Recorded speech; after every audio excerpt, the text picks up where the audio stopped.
La nouvelle a provoqué une onde de choc au Cameroun. L'opposant historique Anissé Ekane est mort en prison 38 jours seulement après son incarcération. Il avait été arrêté le 24 octobre à Douala et placé en détention dans les cellules du secrétariat d'État à la Défense à Yaoundé. Avec nous ce soir en direct de Yaoundé, l'un de ses avocats, Emmanuel Sim. Bonsoir maître, merci beaucoup d'être avec nous sur TV5 Monde. Anissé Ekane avait 74 ans. Quelles sont vos informations concernant son décès et les circonstances de ce décès ?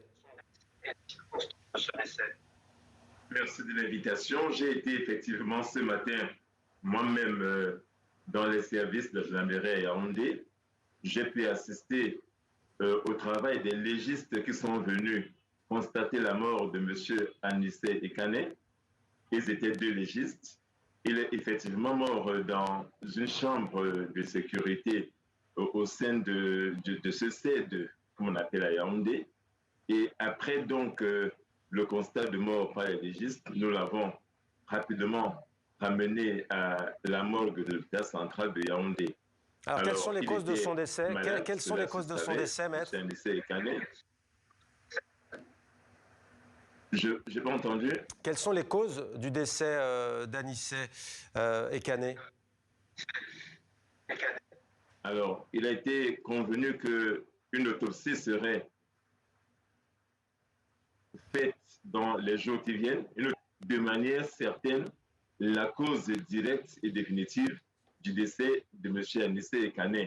En tout cas, hier son parti politique, pardonnez-moi de vous couper, Manidem, inquiet de la dégradation de son état de santé, a appelé dans un communiqué à son transfèrement de toute urgence dans une autre formation hospitalière pour un suivi médical. Il précisait, le parti politique du défunt, qu'il tiendrait pour responsables les autorités camerounaises en cas de décès.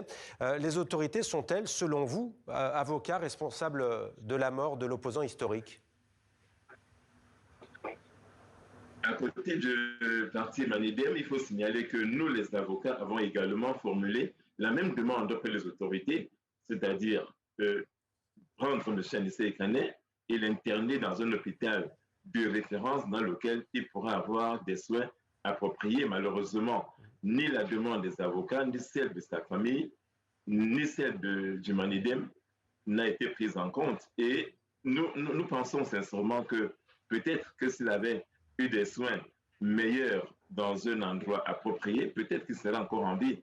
Il n'est pas inutile de préciser que pendant presque un mois, un appareil qu'on appelle extracteur d'oxygène qui lui appartenait a été gardé pendant tout ce mois-là à la Légion de gendarmerie à Douala. On a dû revendiquer longuement avant que cet appareil ne lui soit remis. Et il était déjà d'ailleurs défectueux. Peut-être que M. Anissé Ekane aurait survécu. Mais je tiens à dire, parce qu'il y a un communiqué du ministre. Justement, j'allais lire ce communiqué puisque vous alliez le donner. Le ministère camerounais de la Défense indique qu'une enquête a été ouverte afin d'établir, je cite, avec précision les circonstances du décès. Le ministère estime qu'Anissé Ekane était pris en charge de manière appropriée par le corps médical militaire. On a bien compris que vous n'étiez pas d'accord avec cela. Donc, maître Emmanuel Sim, merci d'avoir été avec nous en direct sur TV5 Monde.